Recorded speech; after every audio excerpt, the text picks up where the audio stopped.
try this one more time. Good evening.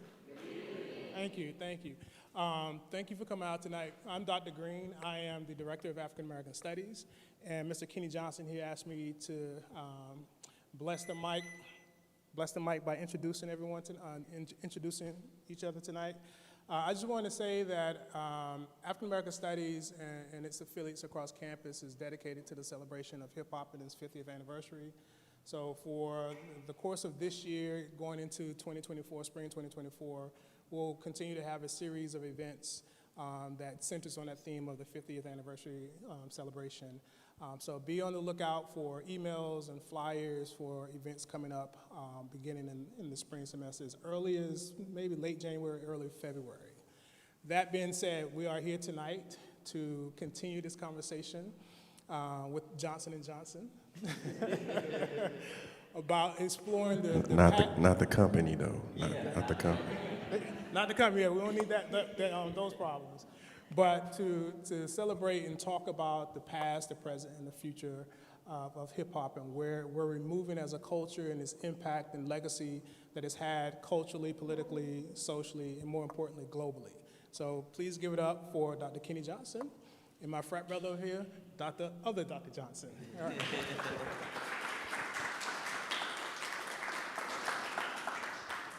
Thanks, Doc. How y'all doing? Good. I'm glad y'all came on a Friday, the Friday before Halloween. There's plenty of things going on outside. Yeah, y'all must really love us. I know, right? Yeah. So this is going to be really, really informal. We're really just going to be having a conversation. I feel like if at any moment you feel like you have a question, raise your hand, right? We don't want to do that whole formal thing and wait to the end. So if you have a question, please let us know. Sound good? What's up, Stevie? What's up, bro? I'm all right, man. So this is your first time in Charleston? It's my first time in Charleston, first time in South Carolina. Yeah? I've enjoyed it. I went to Folly Beach today. People talk about the beach a lot. I haven't been. It was peaceful. It was peaceful, yeah. I had a lot of time to reflect on just the past couple of days, and obviously the episode's coming out today. Yeah. The live version of the album came out today. So just a lot to be grateful for, and to be here with you and your community. It's pretty dope. So tell us about the episode. Let folks know what's going on. Yeah, so the Oprah Winfrey Network has been shooting in Tulsa for the past year and a half. They've developed a 6-part docuseries called Rebuilding Black Wall Street. And ironically enough, I wasn't actually supposed to be a part of the docuseries originally. So, but it's a part of a 6-part docuseries. Tonight is the 5th episode, so they've been doing it every Friday, 9 p.m. Eastern Standard Time. And this episode tonight actually captures Fire in Little Africa, the collective, which is 60 artists, State of Oklahoma, recorded album 5 days, got signed to Motown. At the time, I was at Harvard University for the Nasir Jones Hip Hop Fellowship, and so part of my duties for my colloquium is that I gave a talk, but we also performed the album at Harvard. And so we brought 55 people from Tulsa to Boston and recorded the performance. And so the album is on all streaming platforms today, so you can listen to that hopefully after this event. But that episode comes out tonight and captures literally everything from our practices to we have 7 4th and 5th grade students, black students that are part of an orchestra program, and their parents came with us as well. So truly shows just the essence and the philosophy of Fire in Little Africa. Okay, so let's back up a little bit, because some folks might not know what Fire in Little Africa is. Fire in Little Africa is a collective first, right, of artists from Oklahoma, and the primary goal for it was to commemorate the 100th anniversary of the Tulsa Race Massacre in 1921. That's correct. So when we think about Fire in Little Africa, talk to us a little bit about how you were feeling when you first came up with this idea. Like, not where it came from, but how were you feeling when you finally kind of embarked upon that journey and you felt like, I got the people behind me, I got the funds behind me, and now it's time to actually do something? What was that like? It was just an honor and responsibility. I think what I pride myself on is just living with integrity. And so, obviously I'm dealing with 60 artists. We talk about hip hop, we talk about egos, we talk about, the possibility of changing people's lives, whether economically or just people being able to see themselves in a different way. So having to kind of manage all those different personalities and goals that people have individually, collectively, it was a lot. It was a lot of pressure, but I just had the right people in my corner who, talking to you and cussing, when I need to cuss, and just to really just get it out and vent. Because it wasn't a smooth process. We're dealing with a lot of righteous indignation and pain and trauma. These artists are also direct descendants of families who've lost their lives and businesses. So they're not just coming saying, hey, we want to develop this album to commemorate. It's like, no, we really want our ancestors to be proud and our community to be proud. So, for me, knowing those outcomes and trying to carve out space for people to have the opportunity to tell their lived experience and their stories and their family stories, it was a task, but it was also very rewarding to be able to humanize artists. A lot of times people see their favorite artist and oh, I love this song, but that's just a snapshot of somebody's life. It's way more layers to the story. So how do I carve out space to humanize those people? And that was a beautiful experience. So I'm teaching a class on Fire and Load Africa. Really? I am, actually. I might be the first. Can I come to your class? Yeah, you can come. I think my students would love to have you there. You think so? Any students in your class right here? Yes. Okay. Yeah, I'm gonna call on them in a little bit. Okay. Can I come to your class? Okay. Have I already came to your class? Oh, okay. So, in this class, we are looking at the history of Fire and Little Africa from a history, a literature, and a music perspective. And the course is centered, obviously, around the album, but we want to look at how different perspectives told this story. Why was it important for Fire and Little Africa to tell their particular viewpoint? Because the story was being co-opted. It was being commodified.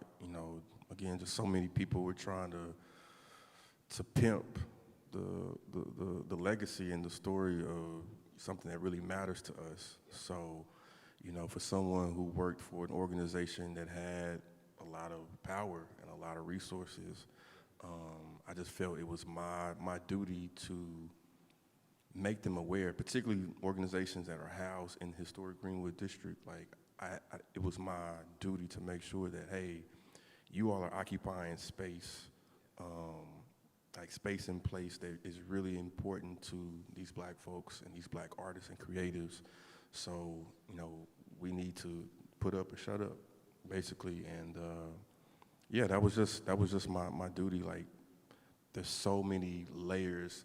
I talk a lot about how people always question, how did you not know? Or why didn't you all talk about it? But people don't understand, these white supremacists were knocking on people's doors and asking them, do you know about what happened in 1921? And if you said something, they were shooting you. So in essence, silence was their resistance because they were protecting the future generations.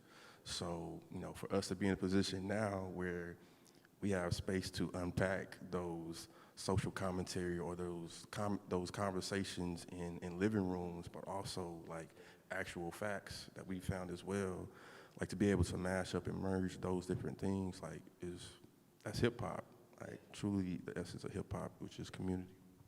Yeah, so one thing that I really appreciate about the album is not only that, the artists are good at their craft, that the production is good, that it's well thought out, but a lot of this is really deep archival research, right? To uncover these stories. So what my students and I have been talking about is, you might see a New York Times article and they call it a riot versus a massacre, right? Or they might downplay the actual story of what happened in that elevator because they want to align themselves with these kind of widely held tropes about black men and white women, right? So y'all had to do like archival research to really kind of uncover the truth that has essentially been buried alive.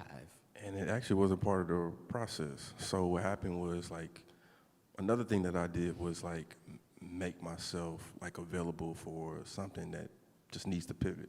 Yeah. So it's just like being a DJ. Like you have a playlist and you come into a space and maybe that playlist doesn't work. Yeah. So like you really have to go off of kind of the spirit or like nonverbal communication. So when we invited artists, like we literally like gave them a letter and said, hey, you have been selected to be a participant of this Fire in Little Africa 5-day recording session. And so a lot of the artists were like, I'm very excited, but I feel like I have nothing to contribute because I don't know the history. So for me, it just clicked, like, oh, I know the University of Tulsa has a special collection over the Tulsa Race Massacre. I also have relationships with the Oklahoma History Center. So how can I develop, a USB drive with primary sources that I can give to these artists, like prior to them coming to the studio? Yeah. And so between their own lived experiences and being able to dig and like pinpoint their stories in connection to like these primary sources, and then on top of that, to be able to have conversations with other artists prior to, not to mention that they had the instrumentals and the beats like a month prior to recording. So again, we just gave space for them to like think and reflect and ask questions. And then by the time we got into the studio, they're like, okay, I need beat B28. I'm ready to spit my 16 bar or my hook verse, my bridge. And so it was just trying to like just meet the artists where they were at and then help them to like understand like they are researchers, they are historians and archivists, and living, breathing history. So yeah. And storytellers, right? Absolutely. And so as the English professor, I'm always kind of thinking about narrative, right? And it can be especially hard, even if you have the beats, even if you have the material, to make sure that you're kind of telling this story, right? To a beat, and it's actually good, and it fits with everything else, right? So in 5 days, y'all record, 143 songs or something like that? And the album is 21. What's not on the album? What's missing? Because I know it tells the story, right? And it kind of goes past to present, right? In these kind of flashback moments. And at any moment when you're listening to the album, it could be talking about Dick Rowland, or it could be talking about something that's happening in 2021, right? Yeah. But what's missing? Because 143 songs, like, it's 100 and something songs that didn't make it. So what else is on there? A lot of fire, like a lot of dope. I mean, it wasn't even like the songs that didn't make it, like, couldn't have been on the album. Right. It was just more of like, there was some executive decisions just had to be made. Because obviously we can't have an album with 100 songs on it. Like, I mean, you could, but I mean, Chris Brown gives us like 45. I think. And do we? If it's a story, do you listen to all 45? No, but I mean, I listen to audiobooks, and audiobooks are hours and hours and hours long. And so, since it's narrative, I just don't think we've been conditioned. I mean, I think if we are conditioning folks to view albums in the same way as an audiobook, then yeah, like I would redo Prime Little Africa tomorrow, and it would be 100 plus songs on the album.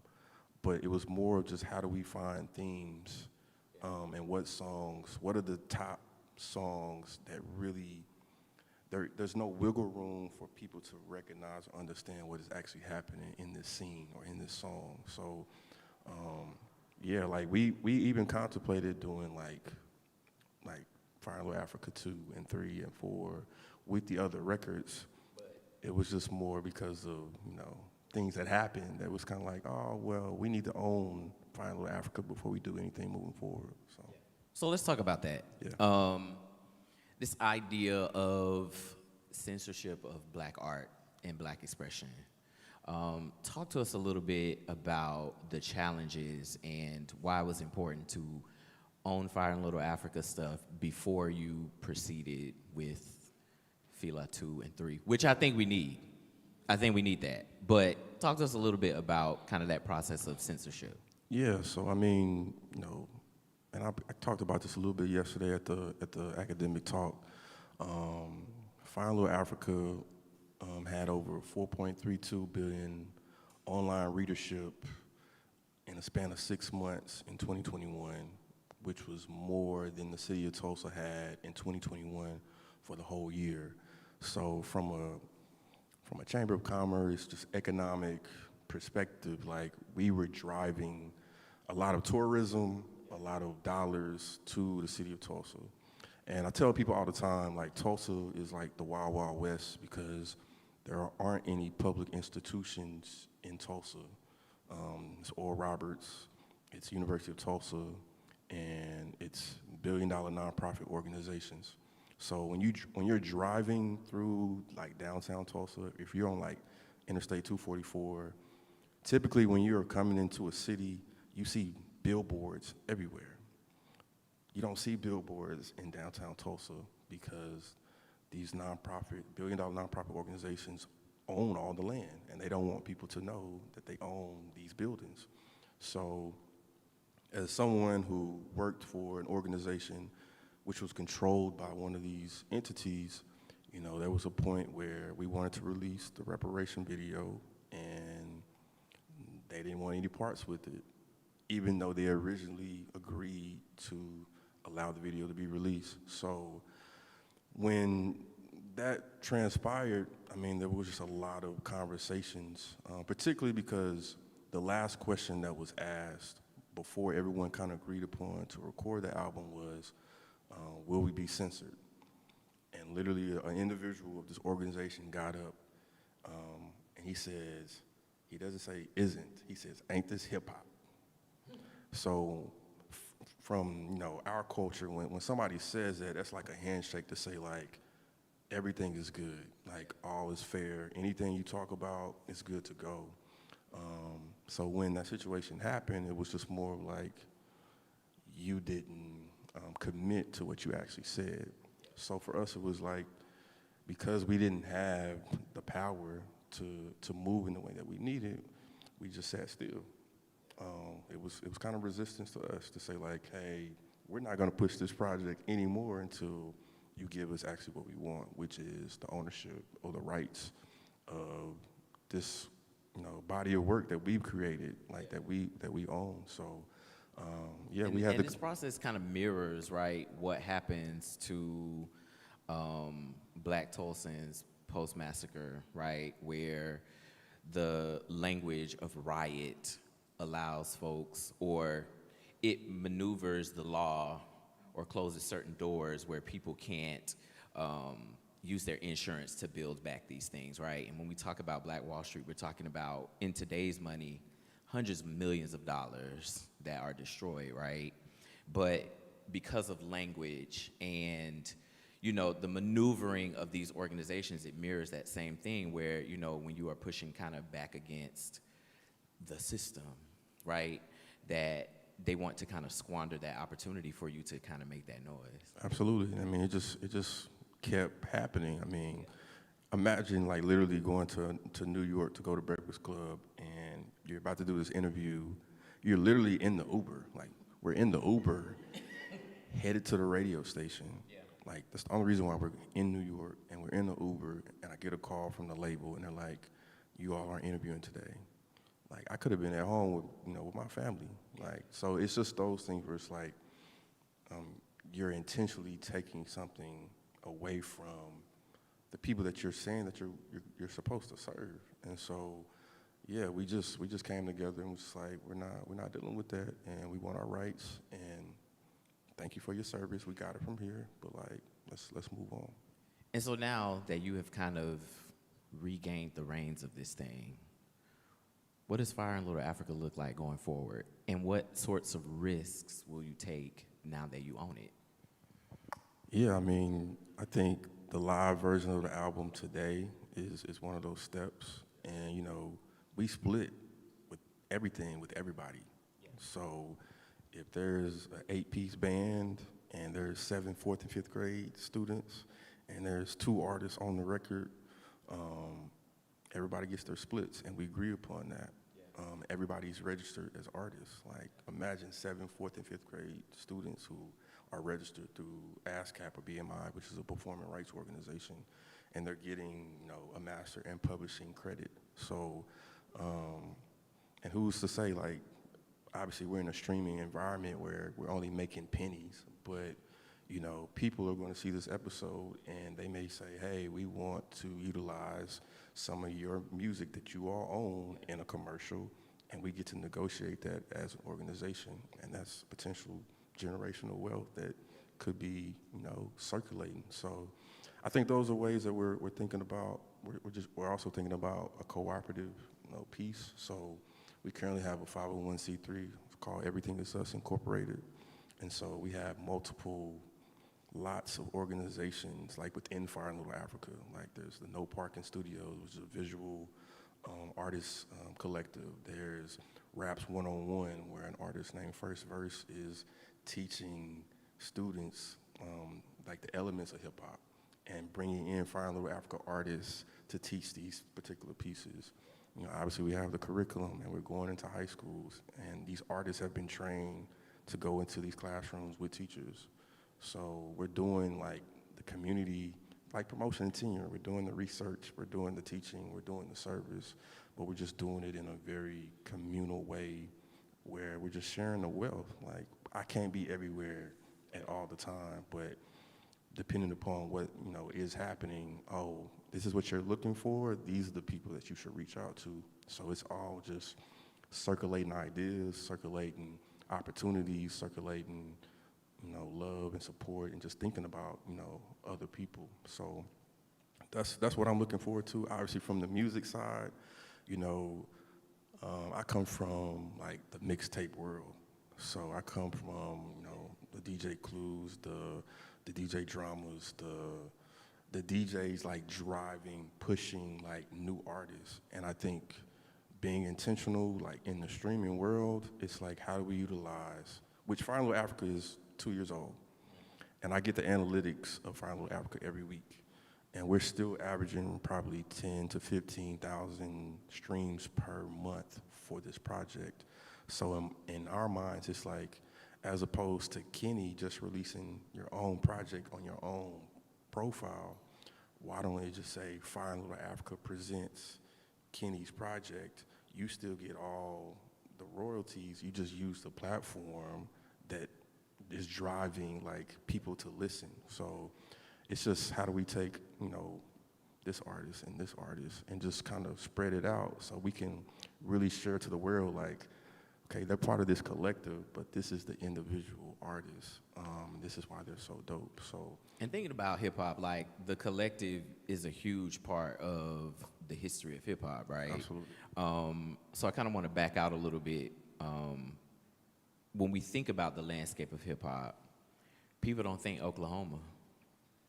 So, I mean, right, before I met Stevie, I was not thinking about what hip hop in Oklahoma sounded like, right? And this is no knock to them, because if you haven't heard these artists, they're phenomenal, right? But it's not one of those hubs of hip hop that we hear about. So what did Fire in Little Africa do that wasn't really present in hip hop at that time? And how much of that was like rooted in a very particular Tulsa sensibility? I didn't tell you I was gonna ask you that. Yeah. I know.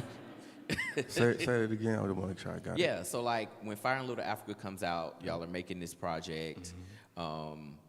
You are at once reintroducing folks to Tulsa, introducing a lot of folks to Tulsa and the history of the race massacre, but you're also introducing Tulsa hip hop to the rest of hip hop, right? what did Fire in Little Africa bring that you hadn't really heard in hip hop before? Just the rawness and the I wouldn't even say the consciousness. One of the homies, Saran, says, "Don't call me a conscious rapper. I'm just an honest rapper." And I think that's what we brought. We didn't, as I mentioned yesterday in relation to Regina Bradley's work, like we just didn't romanticize about like the mountaintop. Like this is the ugly truth. Like it's factual. This is the evidence, the empirical evidence, like that took place. Like, and now we gave it to these creatives, and they shaped it where it wasn't like.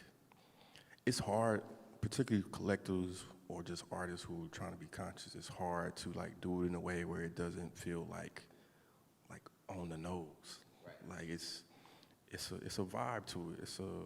It's an energy. So I think they just brought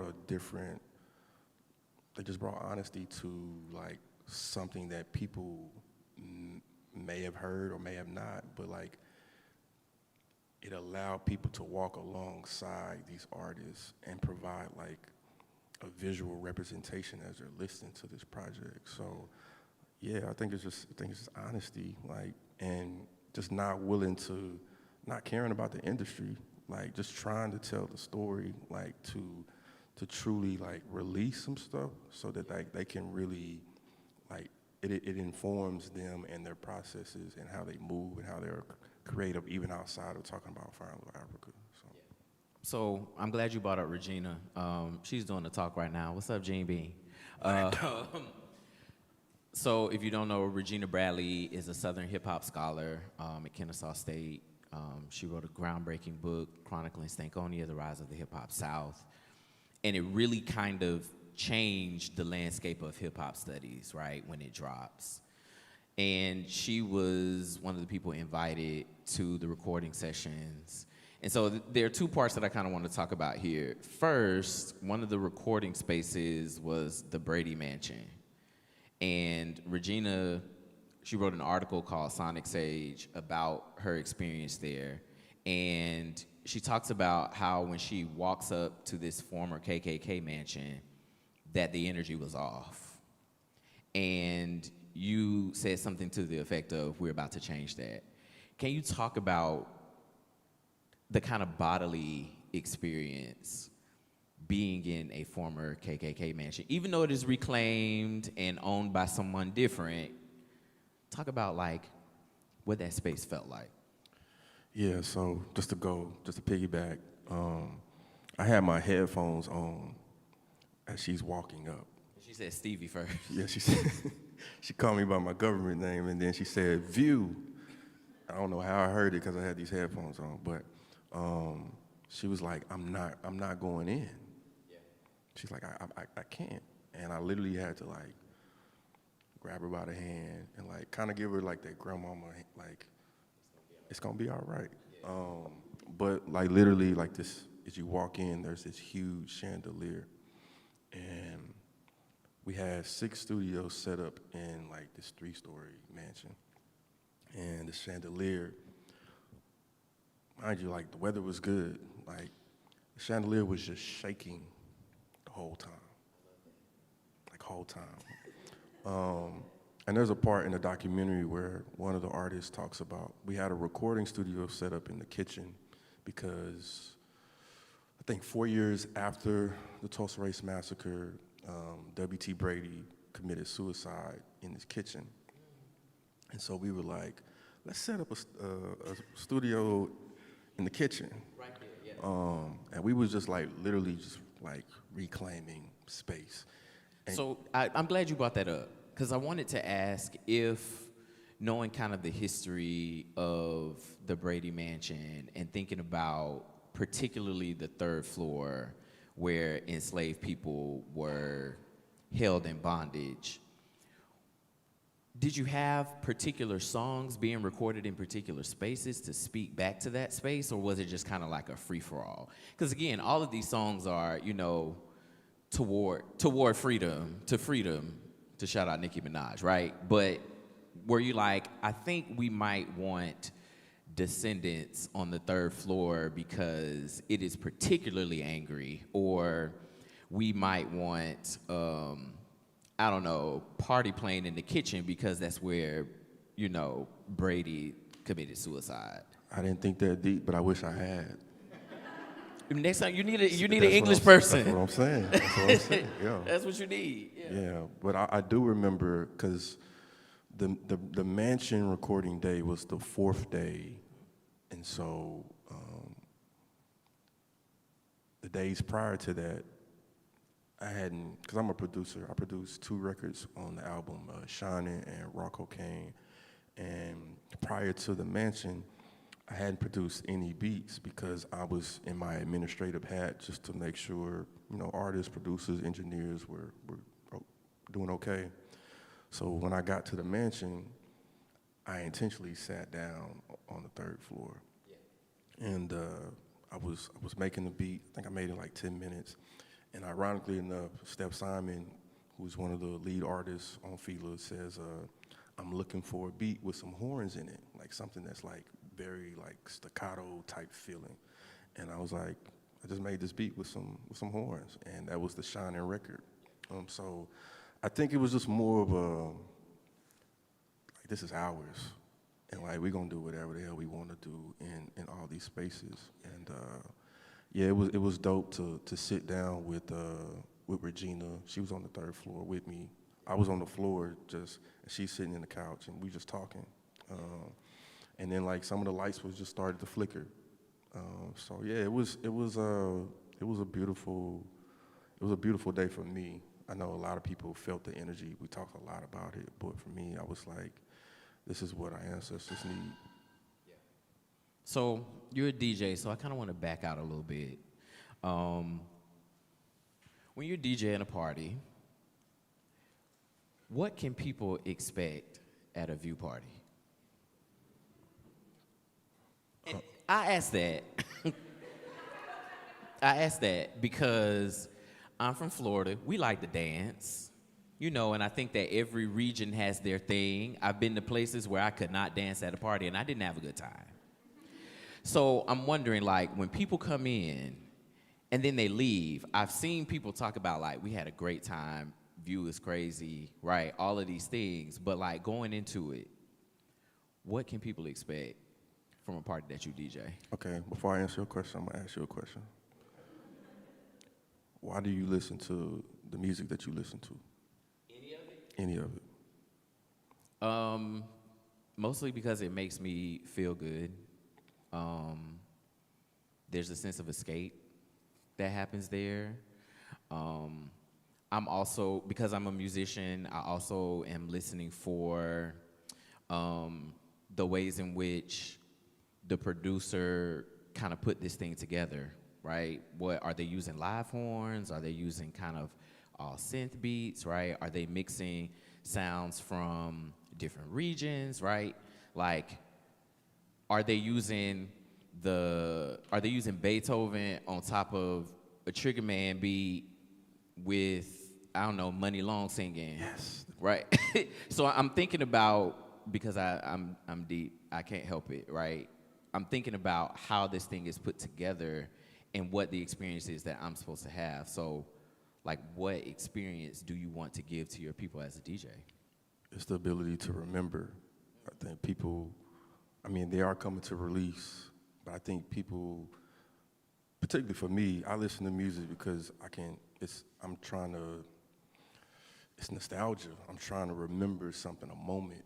And I think particularly as, alumni of schools and institutions where, like, particularly homecoming, like, those are moments where, like, you play certain records and you'll look at somebody and y'all will look and you'll know exactly what each other is talking about, or that experience or that moment where y'all heard that song, or like you heard that song with these people, and like, man, you remember when we cut up in like 2010, like on this road trip to this place. And so, like, how do I develop, or curate an experience where they can come in and they can hear Britney Spears' "Oops, I Did It Again," and all about the Benjamins, which is what we did last night, like like as we were, just sitting down Because reflecting. that's where my mind goes. Yeah. I want to hear Brittany on top of Bad Boy. Yeah, and particularly with like software now, like Serato DJ, like really opened the game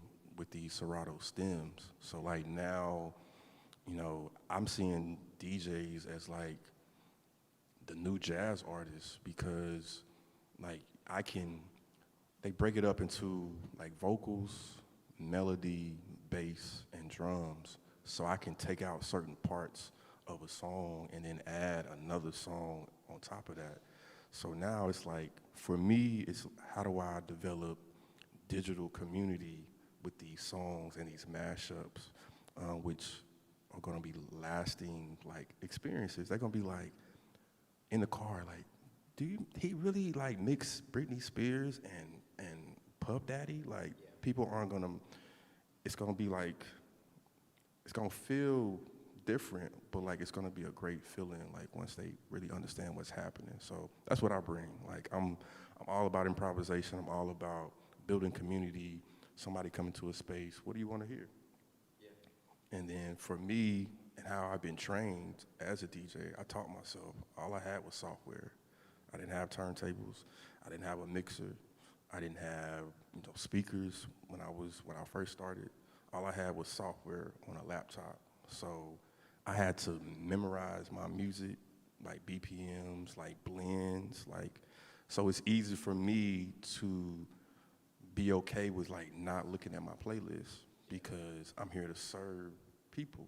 So if you say, like you were telling me all types of like Florida music that I've never heard in my life. But like once I'm able to once I hear the music and then I'm hearing, because I'm trying to picture like my colleague, my friend, and why he's resonating with this music, then it's like, okay, how can I connect his experience with my experience, which is a Black experience? And so yeah, that's essentially what I bring. So you started a series on social media called Office Hours where you kind of do this thing, right? And then before you moved from Tulsa, you had a couple parties where it was all mashups. That makes so much sense to me because as a scholar, I'm interdisciplinary, and I like to take disparate things and try and find a bridge to them, right? So talk to me a little bit about what that sort of mashup means to you. And I don't want you to theorize right now, but I want you to theorize a little bit about what that sort of process as a creative, as a DJ is like for you. Because to me, it's a form of scholarship because my writing does the exact same thing. So do you think of it in that way? Yeah, it's providing me the confidence to find the language to articulate what's actually happening. Yeah. Like I'm pushing myself to go beyond. Like I don't know, it's just certain things don't move me anymore, and I think hip hop is in that place too. Like people are tired of these low vibration, like very low vibration like songs that are coming out of hip hop. Yeah. And so like, how do I elevate like my game as a DJ to be like, I'm an artist too. Yeah. And I've been a student of this music for a long time. Yeah. And like, particularly talking to other hip hop scholars where like students don't even understand like the history of hip hop. So like, how can I meet students where they're at? Is DJing and connecting dots, samples, or finding the sample and then like chopping it up and going to the song that students do know. Like, oh, I didn't even know that. There's another conversation that we can have. So yeah, I'm just formulating the language, and particularly, my appointment at the Ohio State University, research is performance. So these mashups that I'm doing is a part of, my promotion process. So it's becoming clear that I'm formulating a language, formulating a lane for other people to like reimagine what hip hop studies can do, particularly as a DJ. Yeah, so I'm glad you brought up the fact that we finally got you to academia because you resisted it for a little bit. But I do think that the position that you're in at Ohio State is perfect for you, right? The assistant professor of creative practice, right, in popular music. And you're teaching a class right now where you're teaching mostly non-music students how to sample and make beats. Talk to me about, because your sample game is crazy. We've had conversations about it, and I love that, right? Talk to me about that sort of pedagogical process where you are trying to teach students how to dig in the crates. Like, what are some of the ways in which you kind of lead them to not necessarily the right thing, but a better option? Because I can imagine there's a lot of clunky stuff happening at first, right? How do you teach people to find the right sample? One, I let them know I don't know everything. And two, that I'm learning with them at the same time. So it's a hybrid course. So Tuesdays is primarily like studio day, and Thursdays are hybrid or virtual. And I bring in guest speakers, which are mainly producers and engineers, and everyone has a different creative process. Everyone uses different software, whether it's FL Studio, whether it's the MPC, or whether it's Logic or Serato Studio. So what I did was I found, I feel like the most user-friendly software to kind of bring us together, which was Serato Studio. And that's the one I talked about where you can kind of take out certain parts. So all I did was just show them like the shortcuts, the technical skills of like how to do certain things. But all we ever really do is like carve out space for them just to create, and for me to kind of go around the room and like answer questions that they need. So I'm not coming in here and being like, okay, we're gonna talk about, you know, automation today.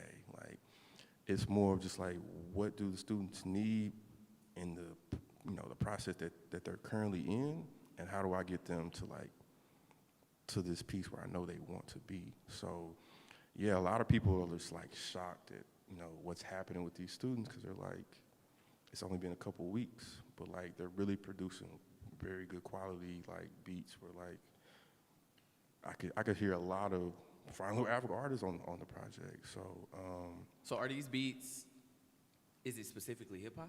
no, it's not. It's more, I think they're hip hop influence for sure, but I think it's them. I think it sounds so different because they are still trying to make sense of what hip hop is. It's not the J. Cole and the Kendricks and the Conscious that we love and adore. Like, it's totally different. It's emo rap. Like, it's very, yeah, it's just different. It's just, What is emo rap? man, it's just like, Is it kind of like, because I call certain like R&B artists like they're the sad girls, like sad girl music. yeah. Y'all know what I'm talking about. Is that like it's Rod Wave. Oh, well, that makes sense. Okay. It's very, I mean, great artists, but it's just one of those things where like they're stuck in that mindset. It's like they're not coming out of the anxiety or the depression to see themselves different, and so like that's what they know. That's what they gravitate to. So yeah, I think for me, particularly with the hip hop sampling class, it's just I'm listening. I talk about the epistemology of listening. I'm saying there's a sacred political act of trust. Like, meaning will be made from whatever they create. I can make meaning, or like we can define what these pieces are. And so it goes back to the mashups. Like, we're all formulating language of what we're actually doing. We're doing it collectively. So what is it like teaching in a studio? I feel like I would love to teach in like a bookstore or a coffee shop. I feel like that is like that's English professor goals, right? To teach in a place surrounded by books, and we can all have like lattes and like matcha and stuff like that. what is it like to teach in a studio, a place that is so sacred for, you know, your field of study and all of that kind of stuff? Like, what does that feel like? It's freedom. It's peace. I mean, students come in, I'm DJing for my students, like in the studio, or just playing a mix, or you know, maybe there's a conversation that we had in previous class about some artists that I'm not aware of, and then I'm DJing and I'm playing these artists. So it lets them know without even being said that like, oh, like you're really paying attention to like what I'm saying, and what I'm bringing to the class has value. So yeah, it's very chill. Like, I mean, I'm not just like the chillest professor. Like, I put my foot down when necessary, but it's much more so like, hey, these are your responsibilities. These are my responsibilities. As long as we're doing what we need to do, like, we will have a great and successful class. And so, yeah, like the expectations, the conversations, I know are totally different in this studio environment as opposed to, you know, another classroom space. So Do you enjoy teaching? I'm still trying to figure that out. I'm just being honest. Yeah. I mean, because I will say this is my first, I've been a DJ since 2009. So a lot of this stuff, and being in a traditional school of music, you know, I'm not classically trained, but I feel like I embody what an ethnomusicologist is, even though I didn't go to school for it. So I think it's more of I'm still trying to figure it out, but I think I'm doing a pretty good job of it, so we'll see. I mean, I think that you can really kind of gauge your impact based on, you know, how your students reflect upon that class, right? So you talk about this space of community building in this class. How do your students respond? And I mean, obviously they took this course because they wanted to learn how to make beats, right? But how do they connect with that sort of deeper sort of commentary about community building and liberation and the art of creating a beat as a means to freedom? Like, do they get that, or do they ever kind of express that to you? No, but I think they're doing it without knowing. Yeah. But I think there's examples of like, you know, there's been conversation of having a sampling 2 class, and some students are like, yo, I would love to take the next version of that. And so for them to feel like they have the space and the space to come to me and say, hey, if you're considering a sampling 2 class, these are some things I think you should think about. Yeah. And for me, not to allow my ego to get in the way and be like, man, I got this. Yeah. But like to really hear them out and like take in their advice. Like I spent 30 minutes Tuesday's class, like talking to them, like asking questions about what this potentially could look like. And it was all great feedback and things I hadn't considered or thought about. So I think they're doing it. It's just, yeah, I think they're doing it. They don't even know. What don't you like about teaching? I'll add context to that. Let me go back. When you think about the pedagogical process, and I know that we kind of talked about like syllabi creation, which is something that like I'm super interested in. How is this class set up in terms of like assessment and evaluation, right? How do students know about their progress in class? Because you say you put your foot down. Is that like, I know what that means, but I'm thinking about like, how is this class structured? And the reason I ask that is because I tell my students all the time, particularly in Fire in Little Africa, this is the first time I ever taught this class. I spent the whole summer reading about stuff, asking you about materials, and I really kind of wanted to be this kind of exploratory space, right? Where we create artifacts out of this class that push forward or fill in the gaps from all of this time where this history had been buried, right? And I want them to have something where they can build upon. So a lot of it is like low stakes stuff. They might have to write about things, like they had to analyze videos in Fire in Little Africa, and it's like I'm just looking for the ideas that are coming out of it, right? And so there's a lot of kind of freedom in terms of what this looks like, and there's a mixture of low stakes, no stakes, high stakes, all of these things. But how did you put together this class in this really kind of exploratory, kind of content anyway? Yeah, so they do what's called these virtual vinyl blog posts. So I've identified, hip hop albums, 80s, 90s, early 2000s, up until now, that are from a social, cultural, economic perspective are like near and dear to the culture, but also very sample heavy. So I provide them with resources like, TrackLib or whosample.com, to where as they're listening to these albums, they can go back and be like, okay, what samples did they use? Why did they use these samples? What were they actually trying to convey?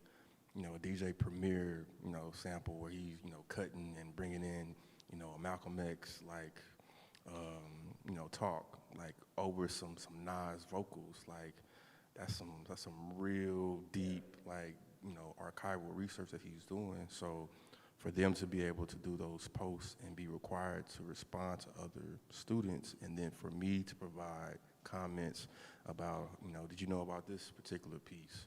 Or providing them, more resources like videos, clips that they can refer to, or, Mass Appeal has these rhythm roulette challenges, which is their final exam paper. So there's a record store close to campus called Used Kids, and they go in there and I show them the art of digging. Like there's, turntables like in the record store. They can go over there and, move the needle and listen to these records, pull it, on the other side and play, and just have questions. And so, for them to be able to take those records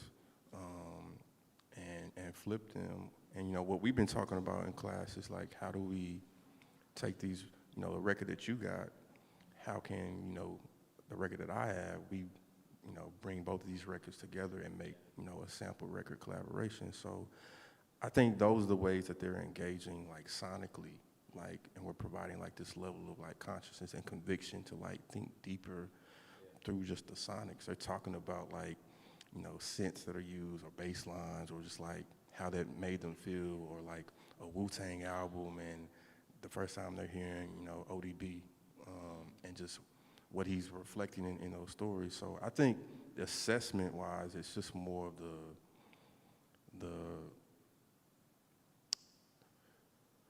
I think it's more of them utilizing those assignments to articulate what they're actually learning and gaining, like in the course. And I'm seeing it not only through those posts, but I'm seeing it through the reflection of like some of the first beats they've made to like where they're at right now.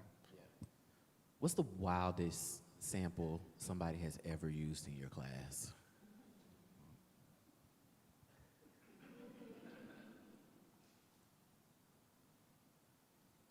What's wild? I mean, I don't know. Like, I'm gonna call you an ethnomusicologist. So, Okay. When I think about that, I mean, any sample is fair game, right? So I'm thinking about even like recordings of like animal sounds or like orchestras. I mean, I know like Amari might be watching. I know they probably use like instruments and like strings, but I don't know. Like, do they use non-music samples? They do. So we've even developed like sound banks. So, there's, Splice, and a lot of these things I have. And so it's just me uploading it so that they have like access to these resources too. So yeah, it's not just, it's definitely sounds. A lot of people have been diving into like meditative music. I've been sharing a lot of Janae Aiko's work, particularly because, I have a 5-month-old and she made this baby meditation, and it's been saving my life. So, But as far as like wild, I'm thinking about like, some problematic records like Ain't No Fun or, it's Cash Money, back that, that thing up, those type of things. But it's more so. Wild. Say it again. I'm from Florida. That's I know, very mild to me. I know it is. Yeah. But I mean, I guess that makes sense because, right, you're dealing with mostly students who like are not studying music. Absolutely. Right. Yeah. So okay. So I guess that's wild for them, like in the Midwest. But, guess so. Yeah. Yeah. I mean, it's not wild for me because I can mix. Yeah.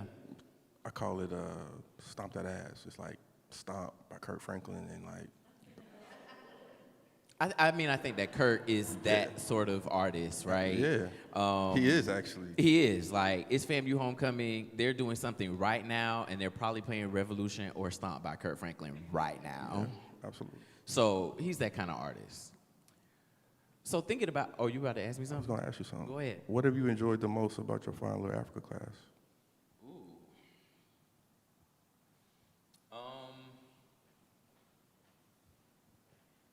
I enjoy pedagogy. I enjoy the aha moment with students, and just kind of building community around something that we're all learning at the same time. I do like a midterm course contribution reflection where students are like, I ask students like, how did you contribute to the course? And keep in mind that it's not only talking out loud. Your head nods do a lot for me, right? Your eye contact does a lot for me, like all of that. And you know what that is for me? What? When you say that, I'm like, that's DJing. Because imagine. So now I'm a DJ. Yes. I just want to let everybody know. But no, seriously, like I'm a imagine DJ. like, I don't know anybody in this room, and you ask me to DJ. And you don't set me up for success. You just like play whatever you want, right? And This should have been the experiment. we should have. But like literally, that's how I build like an improvised playlist on site by head nods, tapping of the foot. Like, oh my God, like he played that. Like that was pre-Spotify, pre-like Pandora, like all of that. So yeah, it's DJing. Yeah, I mean, I enjoy my students a lot. They read and understand. They ask amazing questions. You can attest to that. It's been a real community building project, and mostly everybody has embraced it. I won't get into that, but people have embraced it. I really won't get into that. But everybody who is still in the class right now, they've really embraced this project, and I told them at the beginning it is exploratory. I'm thinking about things with grading. I'm thinking about course structure and assessment and eval and these sort of interdisciplinary approaches looking at this one thing, right? And we're trying to uncover truth, not only in the content, but also like trying to make sure that they understand truth, how they find truth, how they consider a text and weigh it based on like tangible evidence. And I mean, all those even the sorts of fact that things. you're using an album as the text is like, that's enough for me. Like, I'm truly grateful. Like, cause that was my whole. Like, people would tell me I was crazy. Like, as a doc student, that like, you see these albums as text, and like, yes. Like when people ask me, what are your foundational texts? I tell them The Miseducation of Lauryn Hill and Tupac's Greatest Hits. Like, those were the albums my mom gave me, like, as a kid. So before a book.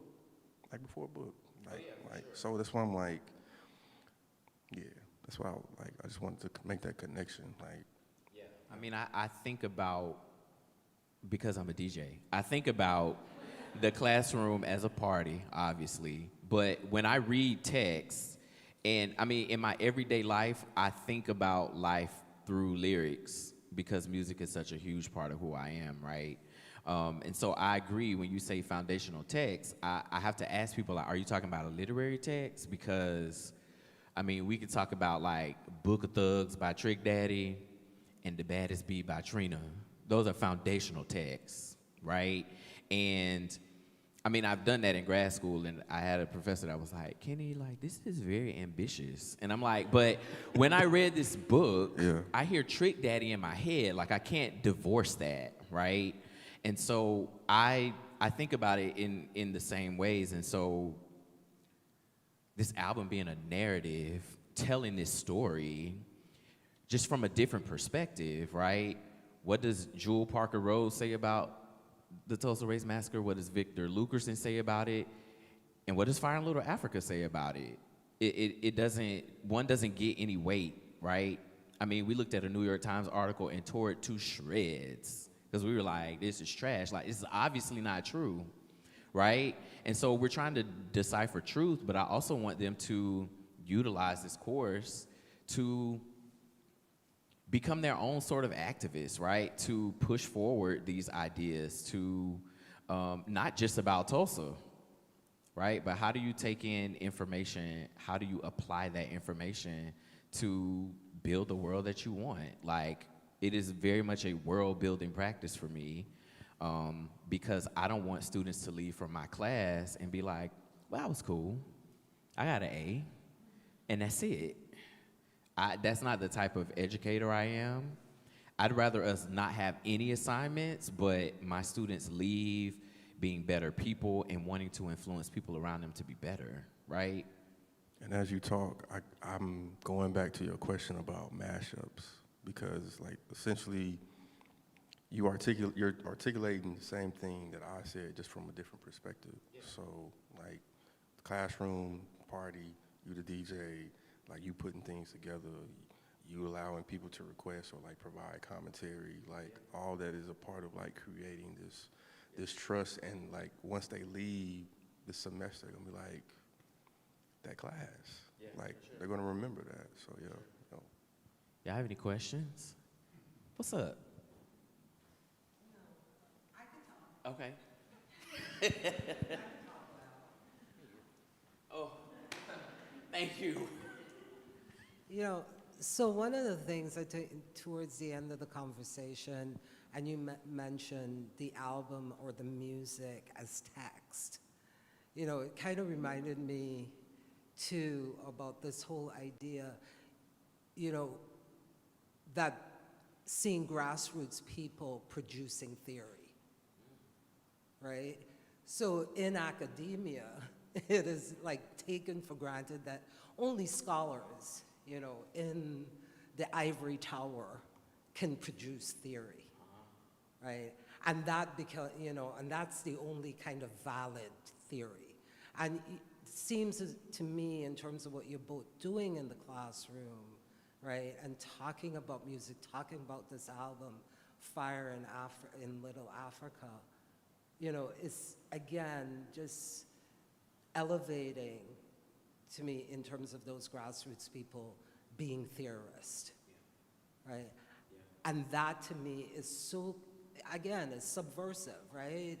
Thinking about academia again, that we're the only ones, right, in the academic halls that can produce theory. Anytime I use lyrics of an artist in a talk, I say Fire in Little Africa artist, scholar, and then their name, because I think when I went to Harvard and I did the talk, particularly when it was around like reparations, there was a lot of strife between the collective because they were upset and angry that this video didn't come out and they had to blame somebody. So let's blame View because he was the person kind of involved in, you know, everything. So for me to be able to tell the story, but also to tell in front of a group of pretentious scholars at Harvard that this artist is a historian, is a scholar, and has developed the theory that you all have not. Like that is a powerful moment, and they take that ownership. They didn't see themselves as a historian or as a scholar, but they truly are. They truly are. That takes me back to a moment in grad school. I remember I took a lit crit course, and we sat around a table, and it was a whole bunch of students who loved theory, who wanted to prove to the professor that they were good at theory. And so they just kind of talked in circles around one another. And I kind of sat there I kind of dazed out. And I remember telling one of the people on my committee, Dr. Rhea Lathan, I remember I was like, maybe it's just me, but like I don't get this theory stuff. Like I can't get it, right? I don't understand it. And she was like, not only do you understand it, you are theory. And we think about, right, that black people are we're a race for theory. We are theory. And so many TikTokers talk about how people talk down to black folks and use theory about poverty and racism and all of these things. And it's like, you're using theory on people that are theory. We are the theory. We are experiencing it, right? And so that's kind of why I wanted to create that Fire in Little Africa space where students are simply coming up with a whole bunch of stuff that nobody has talked about. It is powerful to have a room full of young white students listening to this album that is explicitly about a racial event and theorizing about what happened. That's powerful to me, right? Particularly in a climate now where people don't even want you to talk about it at all.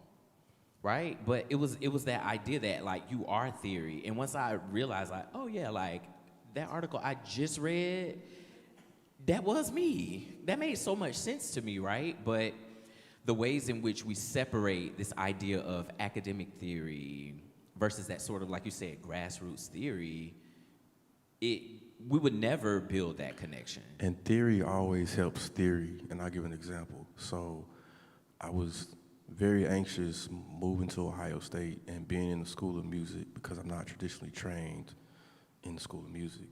So it wasn't until our mutual friend, Amari Ford, who's a multi-instrumentalist, he's actually the music director for Fire in Little Africa, and I was just telling him like what I've been feeling, and he said,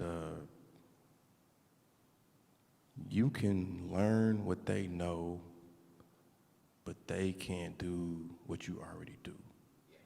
And for me, like, that's theory helping theory. Like, he literally, like, alleviated any anxiety that I had being in the School of Music. Like, I got here because I embody, like, community and love and collaboration and hip-hop and all these different things. And, like, I shouldn't have to change, like, who I am. And so, yeah, those are the things that just how I see it. Like it is this humanization that we do as black people.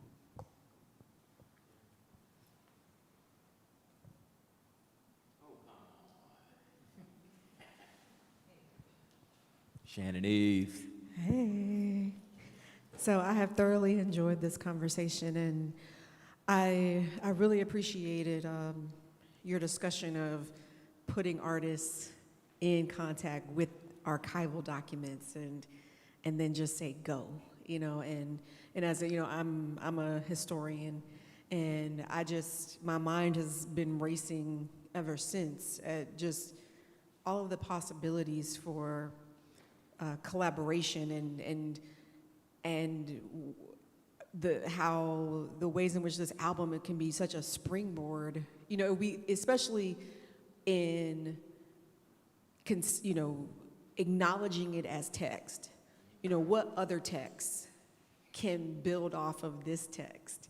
And so, I'm thinking, oh wow, wouldn't it be so great to have a book where you get a scholar or a community activist who then writes a piece that's inspired by one of the songs or like a lyric in the song, or even if it's just historians who then provide, who basically tell perhaps tell a more academic narrative of the Tulsa race massacre, but are using these songs as an initial starting point.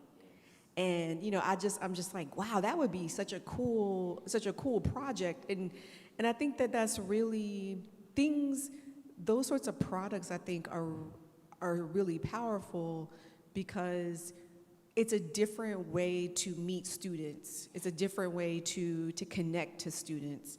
And I know that, there's, books that I really liked when I was in grad school, and I'm reading them, and then I give them to my students, and they're just like, eh. And I'm like, that was my favorite book, right? Right? But I realize that it's because,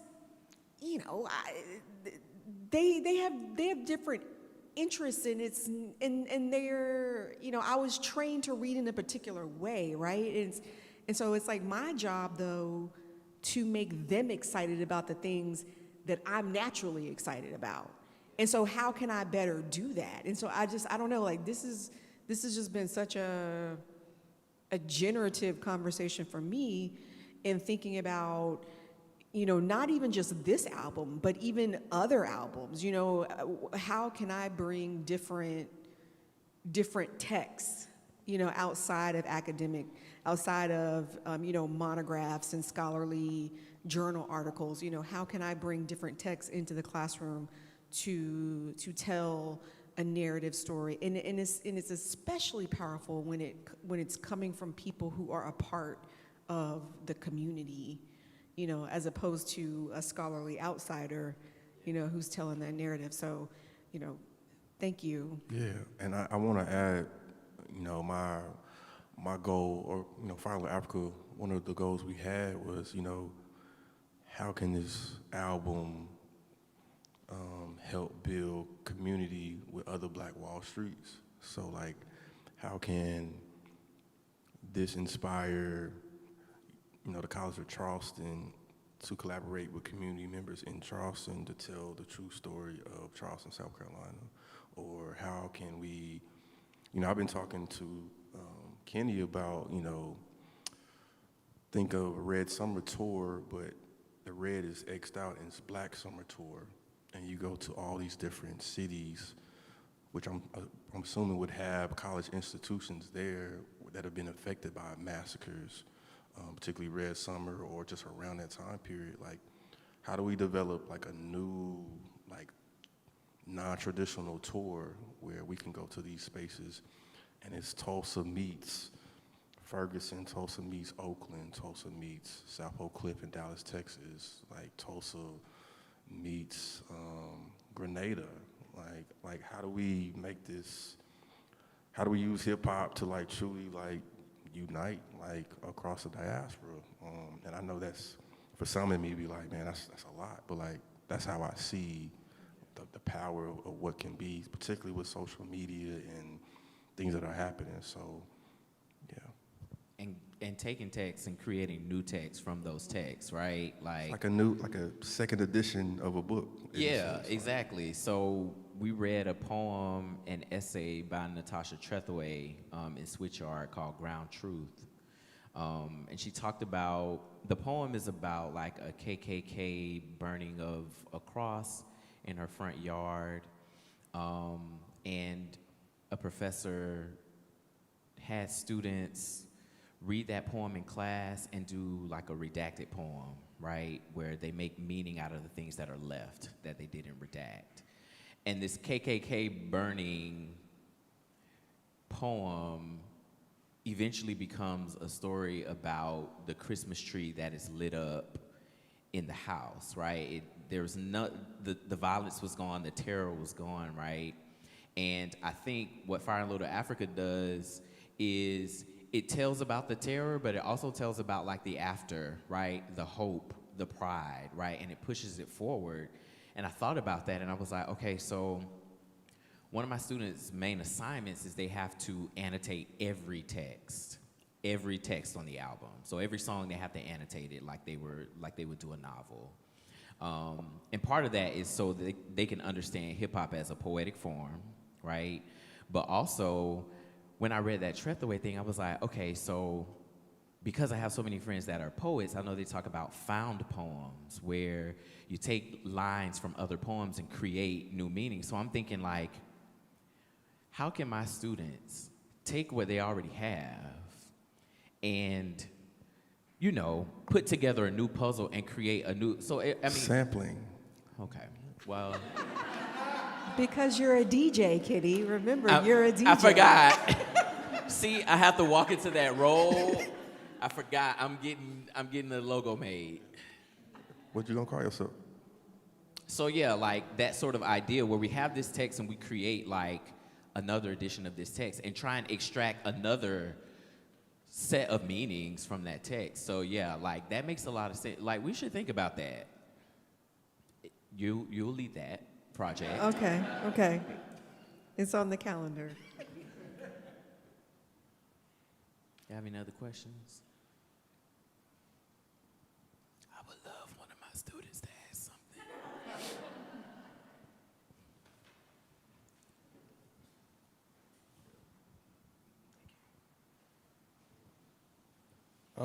So you talked about yesterday how you didn't want to, like, whenever you were getting your doctorate, you didn't want it to be like an ends to a means, so that's what you wrote Fire in Little Africa for. But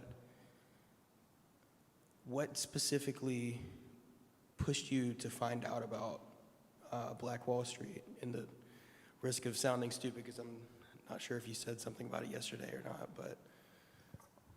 I mean, I just come from a place where I just need to know who I am, particularly when you have children. Like, they ask all types of questions, and so like I just like to know as much as I can. I'm like, if you all have seen the Jackson 5 American Story movie, where Jason Weaver's playing Michael, and he's in the studio. And he's asking, like, what does this do? And what is this? And his dad is saying, like, don't touch it. And his dad leaves. And then Berry Gordy walks in the room and he says, okay, what does this do? And Berry is showing him. And like, I'm Jason Weaver in that scene of like, I'm always asking questions to inform myself, to make sense of my own world, to like take these pieces because they come from so many different places and like make sense of what it is.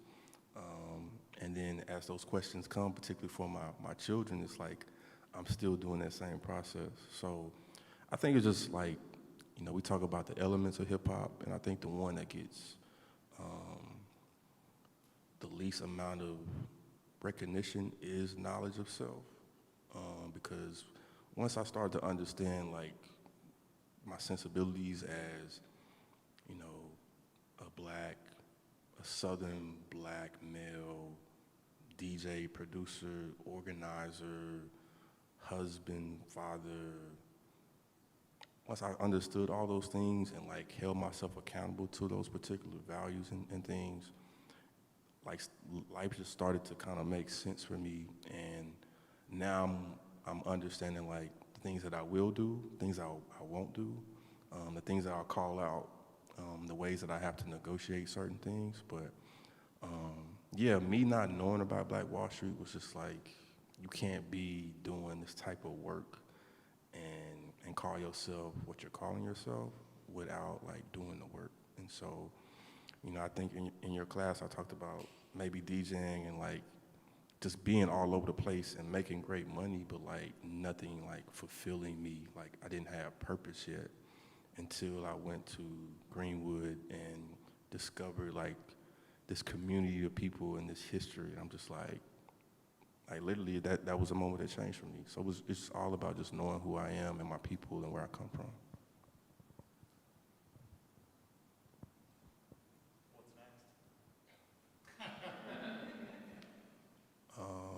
Episode comes out tonight. But working on a Hip Hop 50th event at Ohio State, bringing Fire in Little Africa to campus.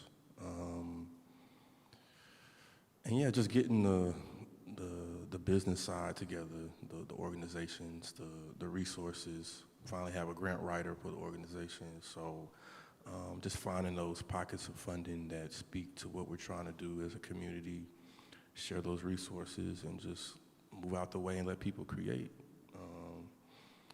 And hopefully, you know, I've been working on this Fire in Little Africa University tour where essentially we're going to these institutions and doing a doc screening and doing a performance on campus and coming to Fire in Little Africa classes. So yeah, just continue to share the story and just see where it takes us.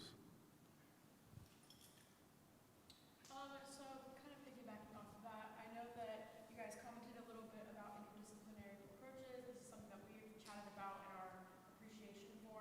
Obviously, Dr. Johnson approaches Fire in Little Africa from an English standpoint, but kind of what other approaches can academia benefit from in exploring Fire in Little Africa?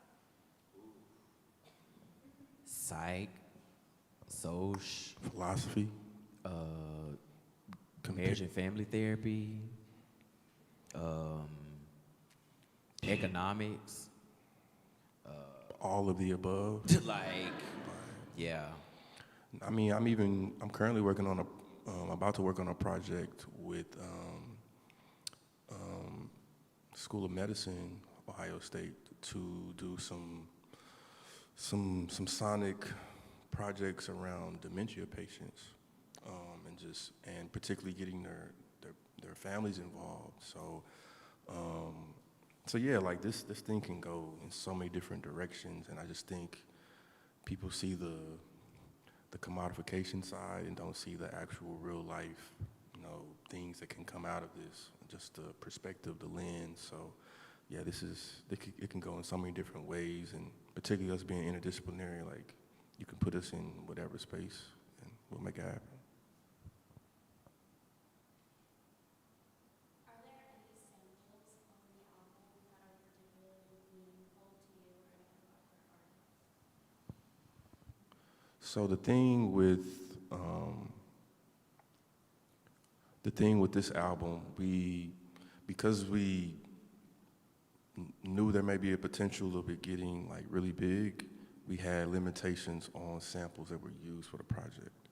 So artists had to use royalty-free samples, loops, or they had to utilize TrackLib, which TrackLib is a program where depending upon how many seconds of a song that you use, a sample that you use, determines how much of a percentage goes back to the publishing company that owns that record. So I mentioned the record that I developed for our first single, Shining, where I was on the 3rd floor of the mansion. That is a TrackLib sample, and it's not necessarily that the sample itself meant a lot to me, just sonically, I was trying to create a record to say, what would hip hop sound like in the 1920s?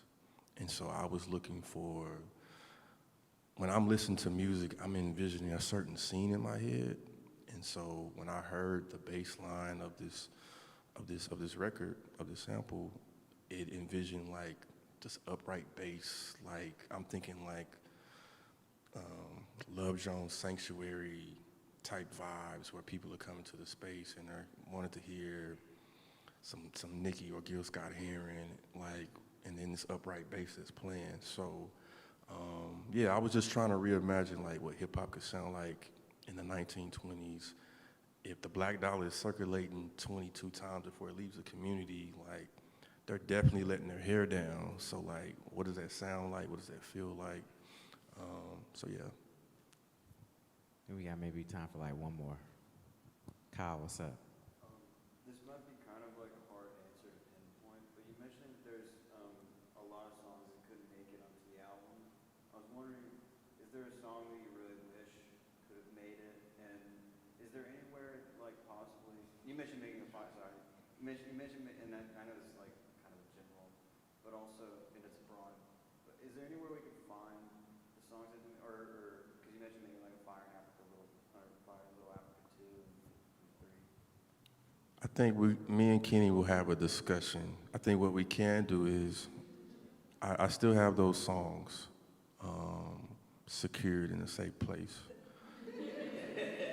But I think because of the great work that y'all are doing with the Fire in Little Africa class, I think there are some ways that I can have conversations with artists first to see which ones they would feel comfortable sharing, and we would provide those songs to you all to listen to. But I mean, yeah, there were tons of records.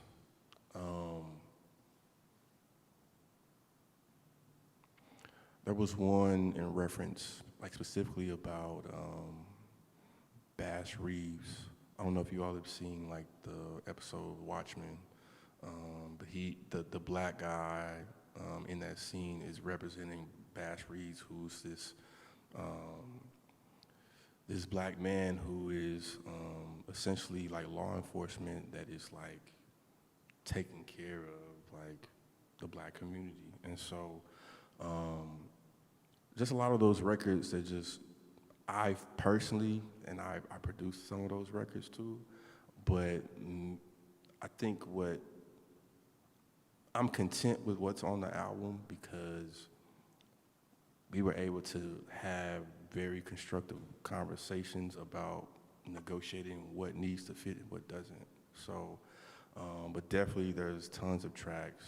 I mean, like literally, if you even watch the documentary, 2 artists say like, we have enough content for 4 albums. And like, that's a fact, like a fact. So, but it definitely was a lot of records for sure. So I think we're out of time, man. I just want to say I appreciate you for bringing me here. I'm truly proud of the work that you're doing here, and you have a great community of colleagues and students who are doing some amazing things. And so I just thank you for seeing me, for seeing Tulsa, for seeing Black Wall Street. I mean, like a lot of artists are like reimagining what they can do due to the fact that there's a Fire Little Africa course like that's like out in the world. So we just are truly grateful that you just see us and you love us, and that we hope to continue to do things where we can collaborate in the future. Absolutely, bro. Thank you for trusting me with your stuff. Thank y'all for coming.